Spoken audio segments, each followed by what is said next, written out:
Hello दोस्तों, आपका स्वागत है अपने यूट्यूब चैनल पर। दोस्तों, आज इस वीडियो में यूपी ट्रिपल एस सी पेट का जो मोस्ट इम्पॉर्टेंट टॉपिक है जैन धर्म, उसको लेके आया हूँ।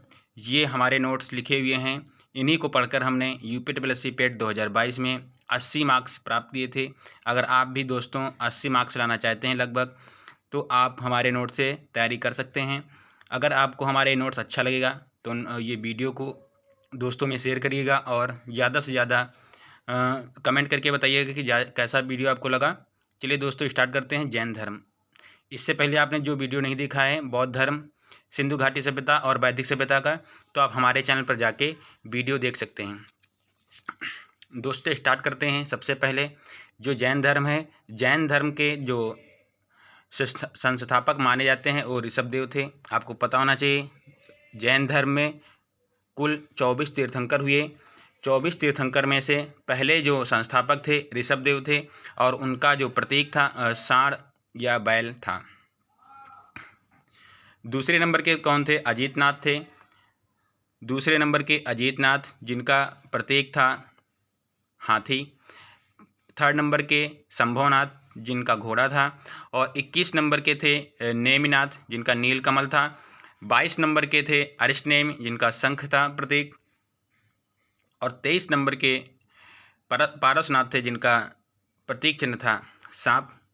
दोस्तों, और 24 नंबर के जो थे वो हमारे महावीर स्वामी जी थे।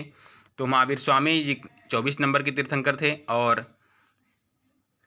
इनका जन्म हुआ था 540 ईस्वी पूर्व में जन्म हुआ था, और 468 ईसा पूर्व में इनकी मृत्यु हो गई थी। तो दोस्तों, आपको याद रखना है कि कुल जैन धर्म में 24 तीर्थंकर हुए।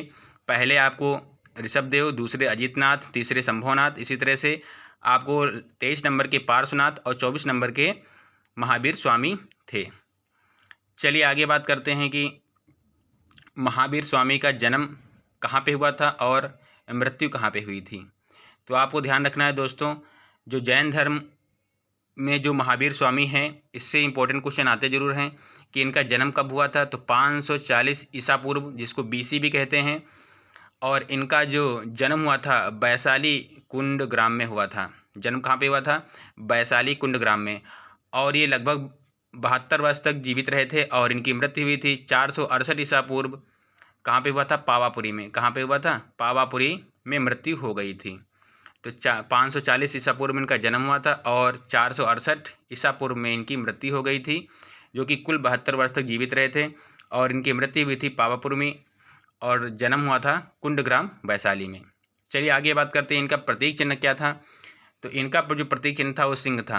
क्या था इनका? सिंह था। और इनके पिता का नाम था सिद्धार्थ। ध्यान रखना सभी लोग दोस्तों, इनके पिता का नाम था सिद्धार्थ, जो ज्ञात्रक कुल के थे। इनके पिता किस कुल के थे? ज्ञात्रक कुल के। और माता का नाम था त्रिशला। माता का नाम था त्रिशला, और ये लक्ष्मी वंश तथा चेटक की बहन थी। इनकी माता जो त्रिशला थी, लक्ष्मी वंश तथा चेटक की बहन कौन थी? इनकी माता त्रिशला, और इनके पिता सिद्धार्थ, जो कि ज्ञात्रक कुल के थे। पत्नी की बात करते हैं। इनकी शादी हुई थी तो यशोदा के साथ हुई थी। इनकी पत्नी का नाम था यशोदा। और पुत्री इनकी पुत्री का नाम था प्रियदर्शनी। प्रियदर्शनी क्या था? इनके नाम पुत्री का नाम था प्रियदर्शनी। और इनके जिसके साथ शादी हुई थी इनकी पत्नी की, लड़की की पुत्री की शादी हुई थी जमाल के साथ। तो याद रखना है सभी लोग। चलिए आगे बात करते हैं। इनके भाई जो थे, महावीर स्वामी के भाई का नाम था नंदीवर्धन, और इन्होंने प्राकृत भाषा का प्रयोग किया था अपनी उपदेश देने में। तो इन्होंने प्राकृत भाषा का प्रयोग किया है महावीर स्वामी जी ने। चलिए आगे बात करते हैं कि कहाँ पे इनको ज्ञान की प्राप्ति हुई थी और कैसे इनको ज्ञान की प्राप्ति हुई। यहाँ पे बताया गया है, ये हमारे ही नोट्स लिखे हुए हैं। अगर दोस्तों ये वीडियो अच्छा लग रहा तो वीडियो को लाइक और दोस्तों में शेयर जरूर करिएगा। यहाँ पे बताया गया कि 30 वर्ष के बाद गृह छोड़कर ज्ञान की प्राप्ति में निकल पड़े थे। जो महावीर स्वामी थे, 30 वर्ष के बाद उन्होंने घर त्याग दिया था। ऋजुपालिका नदी के किनारे कहाँ पे जाके रुके थे? ऋजुपालिका नदी के किनारे जाम्भृग ग्राम में निकट साल वृक्ष के नीचे 12 वर्ष की तपस्या के बाद 42 वर्ष की अवस्था में ज्ञान प्राप्त हुआ था। आपको ये ध्यान रखना है।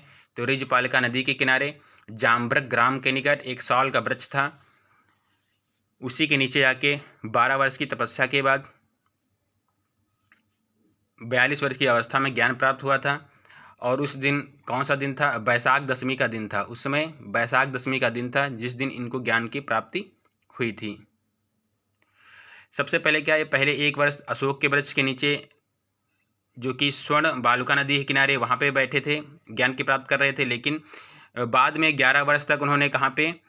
साल वृक्ष के नीचे बैठ के तपस्या की, उसके बाद ज्ञान प्राप्त हुआ। कुल 12 वर्ष तक उन्होंने ज्ञान तपस्या की थी, तब ज्ञान की प्राप्ति हुई थी। पहले 1 वर्ष कहाँ पे?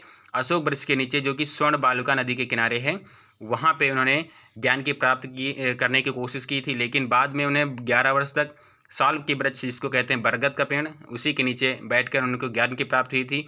ज्ञान प्राप्त करने के बाद इनको जिन कहलाए। ज्ञान प्राप्ति के बाद इनको क्या कहलाए? जिन कहलाएं। और कैवल्य के विलीन, निग्रंथ और अहरत, ये सब कहलाए। कैवल्य कहलाए, निग्रंथ और अरहत, ये सब ज्ञान प्राप्त के करने के बाद कहलाए। चलिए आगे बात करते हैं। जो जैन धर्म है इसमें जो 3 रत्न हैं उनको याद रखना है कि त्रिरत्न कौन से? सम्यक दर्शन है, सम्यक ज्ञान है और सम्यक चरित्र है, जिसको सम्यक आचरण भी कहते हैं। सम्यक दर्शन, सम्यक ज्ञान और सम्यक चरित्र त्रिरत्न है।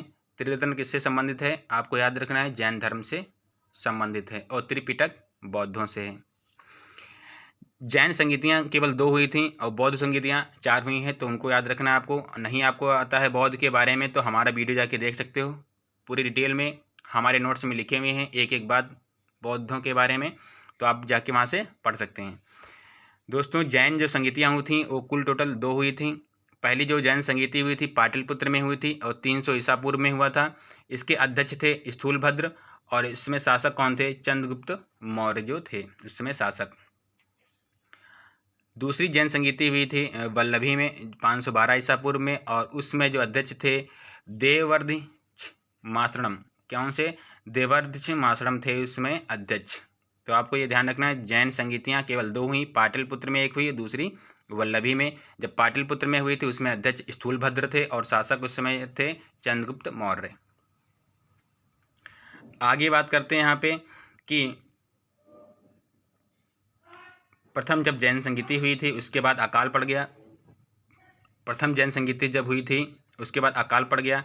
तो अकाल पड़ने के बाद जो जैन धर्म था 2 शाखाओं में बट गया था। एक शाखा थी दिगंबर और दूसरी श्वेतांबर। दोस्तों, 2 शाखाएं कौन कौन सी? एक थी श्वेतांबर, एक थी दिगंबर। दिगंबर कौन से थे?